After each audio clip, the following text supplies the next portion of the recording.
During the last 6 weeks, it's not just the front seven of the Saints defense that's put things together. The Saints secondary has been trending as well. During that span, they've only allowed an average of 213 pass yards per game. Put that up against every other NFL defense over the course of the season, they'd rank 6th in the NFL. Since the trade with the Giants for cornerback Eli Apple, Apple has finally come into his own. He's played 5 games now with the black and gold, and according to Pro Football Focus, Apple's performance against Carolina was the best of his 3-year career. Apple scored a 92.8, and he only allowed 2 catches on 6 targets that only went for 12 yards, plus a big-time interception of Cam Newton before the half. But they have a strong test this weekend against one of the league's best wide receiving duos in Antonio Brown and Juju Smith-Schuster. The two have combined for nearly 2,400 receiving yards and 19 touchdowns. He's explosive off the line, very confident.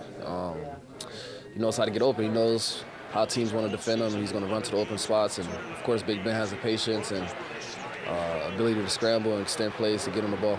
They're great receivers. I feel like we're great cornerbacks, so we're going to go head-to-head and the best man win.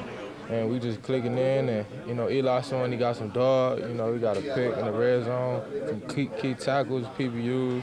All that, so everybody clicking together, and I feel like it's coming along. So the Falcons were eliminated last Sunday from playoff contention. Pour some out for Atlanta. You probably know by now, but if the Saints win one more game and clinch, they can clinch the NFC's #1 seed, and they have the possibility to play inside a Mercedes-Benz Stadium the entire way. The final game would obviously be in Atlanta in Falcons' new Mercedes-Benz Stadium. Falcons head coach Dan Quinn was asked if the thought of the Saints using their facility in February ruffled his feathers. Asking on behalf of what? Oh, yeah, that's a cop-out, right? He was ever playing for the championship. This is the host. I guess I'm most disappointed that we won't be the ones playing and practicing in our site.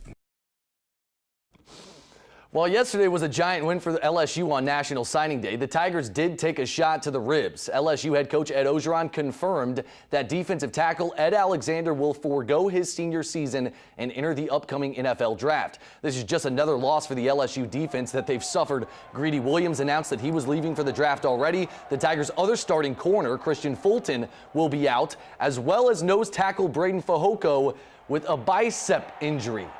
Yikes.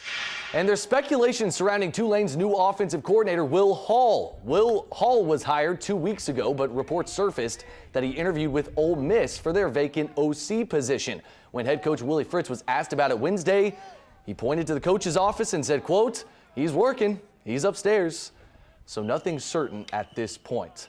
Meanwhile, the Privateers entered tonight ranked in the top 5 nationally in turnovers per game and steals. UNO hanging on early. Jarrell Gates off the miss, muscling his way for 2. Privateers down 6. Gates with 10 points tonight. Later in the first, UNO trying to stop the bleeding. Jamel Myers finds Country Day's Scott Plaisance with the easy finish, but too much from the Panthers. They end the half on a 23-6 run. Privateers go down 99-57. LSU taking a lot of hits there before this bowl game. This is setting up kind of, I know a lot of people around the country kind of want them to beat UCF and kind of quiet this noise for the expansion and all this different stuff, but it's going to be a tough task now with all these guys out. You got to think at least. But that's life. You got to roll. That's life. Right? You got to roll with the punches, yep. Well, part of Christmas is candy, right? You got to no doubt. Pie? Pie. Well, that too. That's a good one, too. Yeah. All right. But which ones, sweets or candies, are the worst? We'll take a look Ooh. after the break. Yeah, you don't want bad candy. No.